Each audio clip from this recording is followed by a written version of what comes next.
Semizlik, vazn oshishi 70-80% ayollarda kuzatiladigan eng og'ir holat bugungi kun uchun. Aynan mana shu holat uchun farzandsizlikdan qiynalishadi, turmush o'rtoqlari bilan janjal qilishadi, vazning oshib ketgan, semirib ketgansan deb turmush o'rtoqlari boshqa insonlar bilan yurib ketadi va bu juda ham ayol uchun stress bo'ladi. Mana shunaqangi ayollarni o'ylagan holatda ko'pchilik har xil tavsiya beradi. Dori ich deydi, yugur deydi, qanaqadir ratsioningni o'zgartir deydi. Xullas, ular aniq bir xulosa, bir aniq bir nima deydi, protokolniy bir variant olisha olmagan.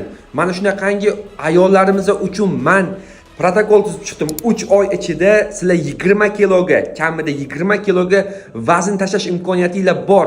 Aynan mana shu protokolni qo'lga kiritish uchun esa sizlar mana shu sahifamga obuna bo'lishinglar va pastdagi raqamlarga aloqaga chiqsanglar bo'ldi. Mana shu 3 oylik ovqati bormi, dorisi bormi, harakati bormi, hammasini ratsion qilib qo'yilgan protokolni tekinga qo'lga kiritasizlar. Faqatgina ikkita narsa: sahifamga obuna bo'lasiz va pastdagi raqamlarga aloqaga chiqasiz. Shuni o'zi yetadi. Ushbu videoni o'rtog'ingizlarga, tanishlarga jo'natib qo'yinglar va meni kuzatishda davom etinglar.